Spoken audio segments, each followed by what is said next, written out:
11:37 de la mañana en toda la República Argentina y ya está en el piso Juan Bruch, que está con nosotros, diputado nacional por el Partido Demócrata Cristiano. Hola Juan, ¿cómo estás? Gracias por venir a la radio. Muy bien, acá estamos. ¿Te cuesta decir el apellido mío? Me cuesta. Brugge. Vos sabés que son esos apellidos alemanes que son complicados a veces. Sos, claro, de Alemania, ¿no? Viene tu Mi abuelo vino allá en la fines de la Primera Guerra Mundial.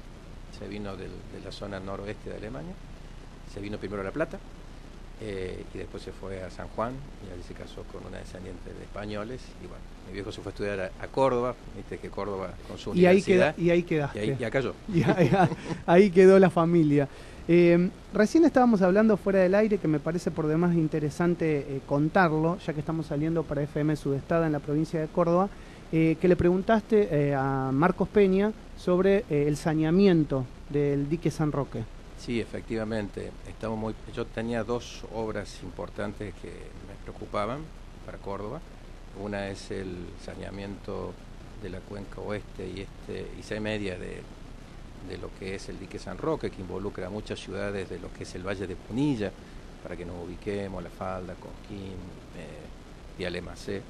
Y por otro lado me preocupaba lo que son las Sierras Chicas, que mucha gente tiene como referencia a Sierras Chicas, a Río Ceballos, ¿no? Sí. Que es una zona muy linda realmente para visitar, con mucho verde, y que involucra a Río Ceballos, Unquillo, Mendiolasia, Villa Allende, que también es una ciudad importante con una cancha de golf importante, y que no tienen cloaca o no tienen un adecuado sistema de cloaca integral. Y bueno, la provincia ya inició todos los trámites, cumplió con su parte y le faltaba a la Nación cumplir con su parte, que es nada más y nada menos de la financiación de las 2/3 partes del precio, ¿no? Y bueno, y nos preocupa mucho el dique San Roque. El dique San Roque es una preocupación de décadas, hubo intentonas de las que se te ocurran. Hasta una vez hubo una propuesta de los japoneses de venir a llevarse todo lo que es la base del dique, ¿no es cierto?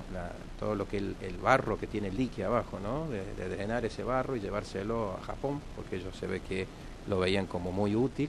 Por supuesto un proyecto faraónico, ¿no? Porque es costoso y con toda, pero que en definitiva tampoco prosperó. O sea, hay un montón de ideas que siempre fueron alrededor de cómo salvamos el dique San Roque, que encima es tributario de agua para la ciudad de Córdoba. Claro, ¿no? Eso me contabas, que sí. el agua que se toma en Córdoba proviene de la... Exactamente, y que la tiene que tratar una empresa privada que es Aguas Cordobesas, claro. Y que generalmente es costoso por el hecho del grado de contaminación que tiene el dique San Roque, que es realmente un problema para nosotros desde el punto de vista sanitario y desde el punto de vista turístico. No olvidemos que Carlos Paz sigue siendo la segunda o la primera, siempre se pelea con Mar del Plata, ve quién es una de las dos primeras ciudades turísticas del país, así que era un tema de mucha preocupación y es por eso que le pedimos al jefe de gabinete Marcos Peña que cumpla la Nación con su compromiso y que suscriba lo que se llama el contrato especial, en donde allí se compromete la Nación a hacer el financiamiento que corresponde, porque es muy costoso lo que acá hacer. Estamos hablando de casi 1.000 millones de pesos, ¿no? O sea, en lo que es la zona de Río Ceballos, las Sierras Chicas, estamos hablando de 670 millones de pesos. Y si hablamos de la zona del San Roque, la cifra es mayor. ¿Y qué pensás vos que va a pasar? Porque recordemos también que estamos en un plan y en un marco de ajuste por parte de la imposición que ha hecho el Fondo Monetario Internacional y hay muchas obras a nivel nacional que se han recortado. Sí, esa es nuestra máxima preocupación, que un tema de tantas décadas como es el tema de San Roque no vuelva a postergarse ahora por un problema económico. Por eso que insistíamos de que esta es una obra prioritaria y que como prioritaria tiene que seguir en el trámite. Ya los pasos se están dando, ya se han hecho los estudios ambientales, ya se está llamando licitación en el caso de la cuenca del dique San Roque, y en el caso de las Sierras Chicas, Río Ceballos y demás, ya están las empresas contratadas y está empezando la ejecución de la obra. O sea que son dos obras prioritarias. Yo creo que en esto, y lo hemos dicho, el gobierno federal tiene que sentarse con cada provincia y determinar las provincias cuáles son las obras prioritarias, que son los que más conocen y saben cuáles son los problemas históricos y que vienen trayendo a cuesta, y que no sea el gobierno nacional el que decida cuál, porque en definitiva, como siempre dice, uno sabe a dónde le aprieta el zapato propio y no el gobierno nacional por decisiones políticas o por querer imponer algún criterio pueda dejar de lado obras que son muy necesarias en las respectivas provincias, ¿no? El presidente Mauricio Macri va mucho a Córdoba. De hecho, ha sido una de las provincias que más ha visitado desde que es presidente de la Nación, y también Córdoba le ha dado un importante espaldarazo en ganar la elección en el año 2015. ¿Cómo sentís vos el timing en la calle del cordobés? ¿Está arrepentido o no está arrepentido? ¿El cordobés todavía sigue apoyando al gobierno? Depende de los temas, ¿no? Yo creo que, por ejemplo, el tema de la legalización del aborto o la apertura de la discusión del aborto no cayó bien en parte del electorado de Cambiemos en Córdoba, ¿no? Además, ha habido manifestaciones muy expresas de grupos, y sobre todo el interior de la provincia de Córdoba, que le dio un espaldarazo importante a Macri para ganar las elecciones. Prácticamente él ganó con los votos de Córdoba. Sí. Genera mucha resistencia a este tema. Ha habido expresiones de censura sobre lo que Macri había habilitado con el tema del aborto, o sea que en ese punto sí hay en definitiva bronca, por decirle. En otros temas, en los temas económicos, hay ciertos grupos que también, pero no olvidemos que Córdoba también tiene un área de lo que es el desarrollo de la maquinaria agraria, de todo lo que es el campo, en donde en ese segmento del campo, en definitiva, están de acuerdo con él, porque no nos olvidemos de que Macri dijo que no iba a tocar el tema de las retenciones, sí. Y eso era muy caro para la gente de campo en la provincia de Córdoba y algunas ciudades pujantes del interior de la provincia de Córdoba que viven al sol del campo y de los beneficios del campo. Entonces, esos sectores todavía, si tú quieres, lo vienen bancando por el hecho de que vino a recomponer una situación que el kirchnerismo no había tenido en cuenta. O sea, por eso hay que segmentar por temas y por sectores de lo que sería el electorado que tiene Macri en la provincia de Córdoba. Y además también Córdoba siempre ha sido una usina muy importante a nivel política, tiene también tal vez algún candidato presidencial por parte del peronismo, ¿no? Seguro, ¿no? Por supuesto. Obviamente que De la Sota ha manifestado de que quiere ser precandidato a presidente, o sea que ya ahí tenemos a alguien concretamente que ha sido 3 veces gobernador de la provincia de Córdoba y que fue precandidato en la elección del 2015, claro. Que compitió con Massa, Massa le ganó en votos, pero bueno, que él no pierde su expectativa de volver a presentarse como candidato a presidente. De hecho, ya sus referentes se están moviendo fuertemente de cara a lo que va a ser el 2019, ¿no? Joan, ¿cómo ve la gestión de Juan Schiaretti en Córdoba? ¿Qué análisis hace? Bueno, nosotros somos parte del gobierno, ¿no? La Democracia Cristiana tiene una alianza con el peronismo hace 30 años, por lo tanto pertenecemos a lo que es Unión por Córdoba, somos los socios principales de Unión por Córdoba. De hecho, yo soy diputado nacional por Unión por Córdoba.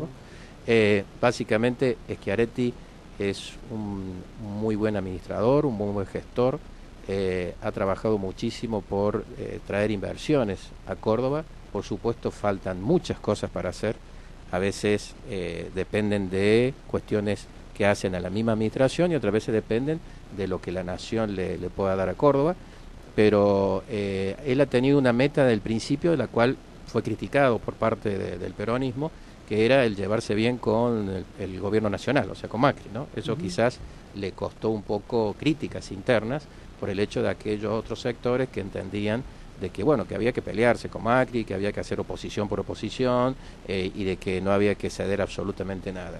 Pero la experiencia, la real, es que Córdoba durante 12 años fue postergado por la nación, por el gobierno kirchnerista, y eso le generó a Córdoba retraso en muchas cosas, en muchas obras. En temas viales estábamos muy retrasados, lo que obligó a Córdoba, en el gobierno de la Sota, a sacar una tasa vial, que fue con la que se pudo construir la autovía o autopista, no sé cómo le dicen ahora, en esa definición que a veces nosotros decimos autopista cuando ya tiene dos, digamos, una ida y vuelta separada de vías, de Córdoba a Río Cuarto, que era muy necesaria y había muchas muertes, ¿no?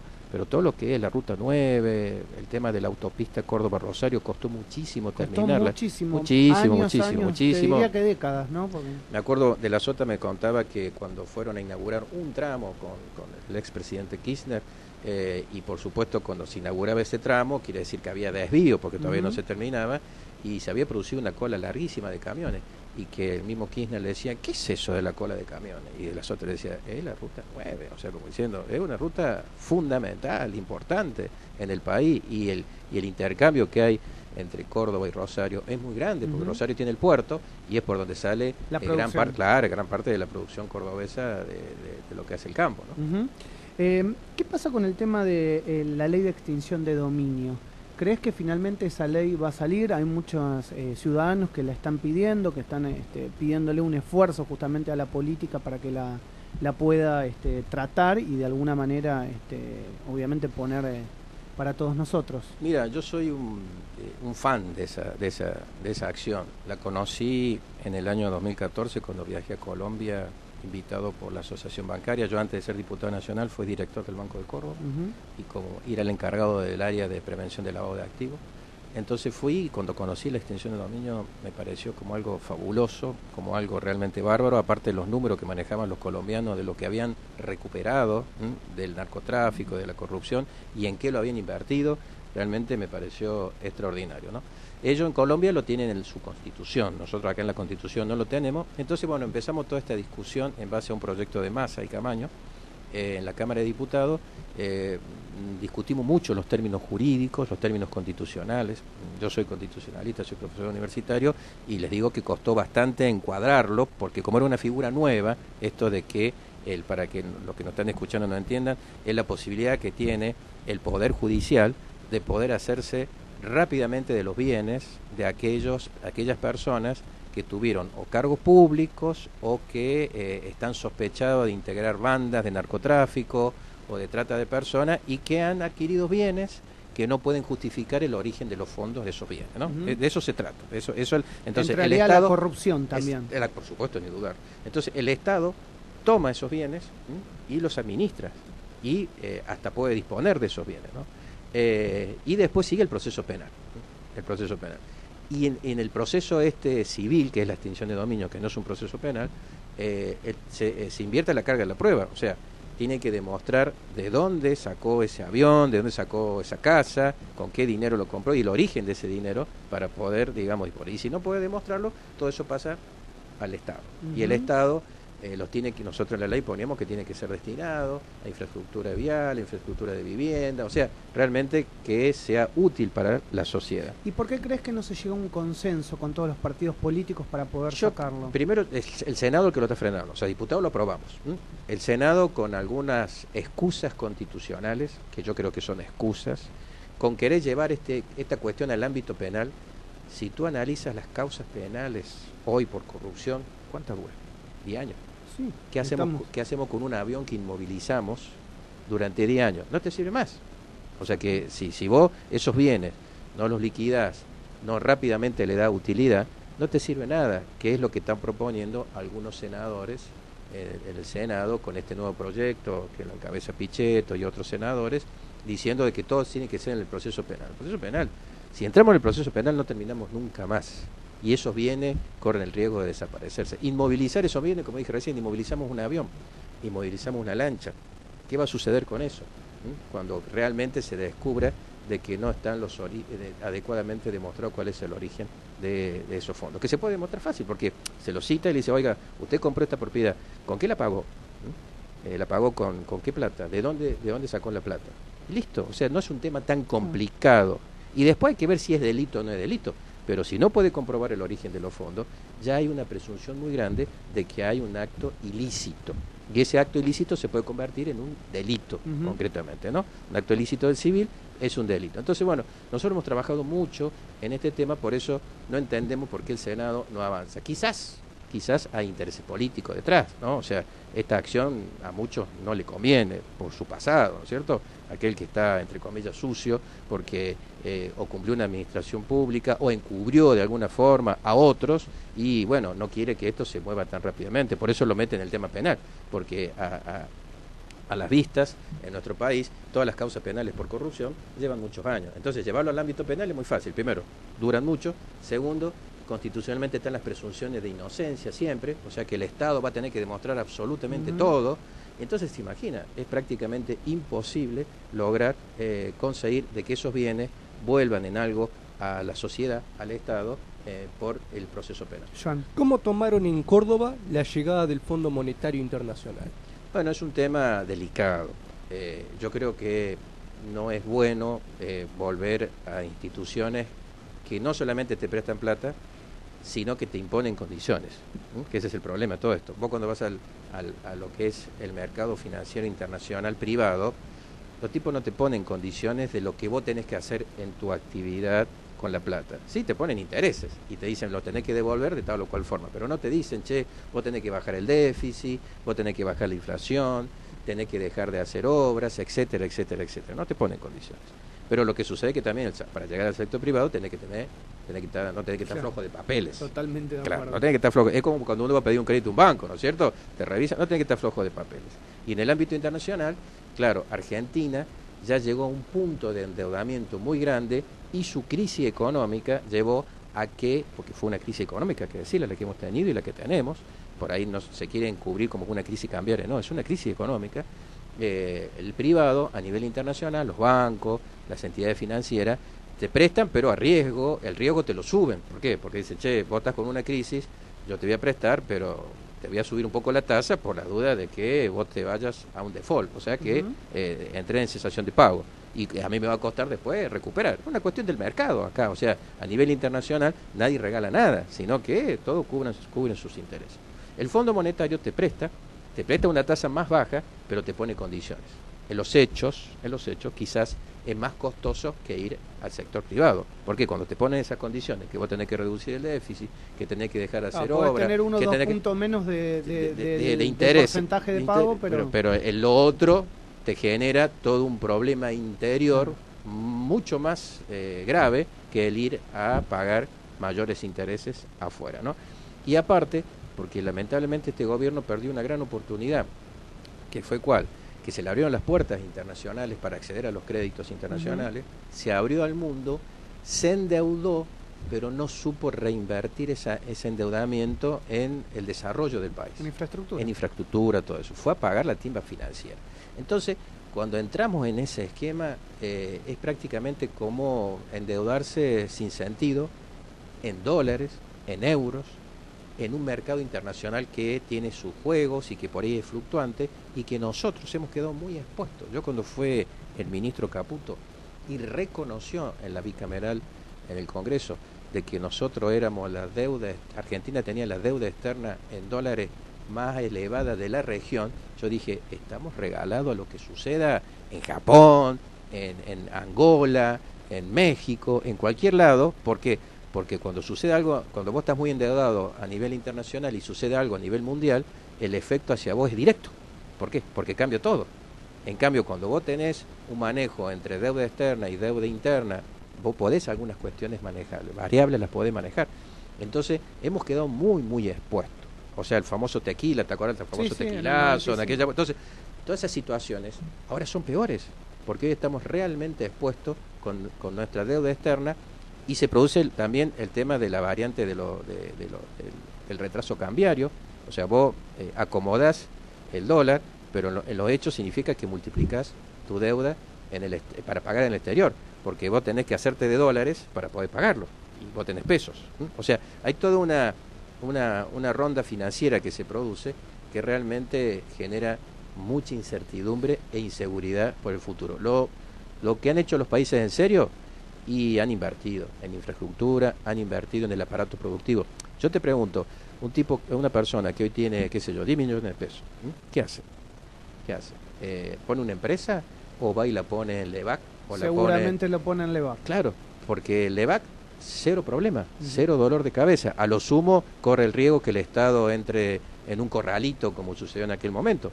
Pero si tiene que abrir una empresa, todos los costos, las trabas tributarias, etcétera, etcétera, que también es otro problema, ¿no?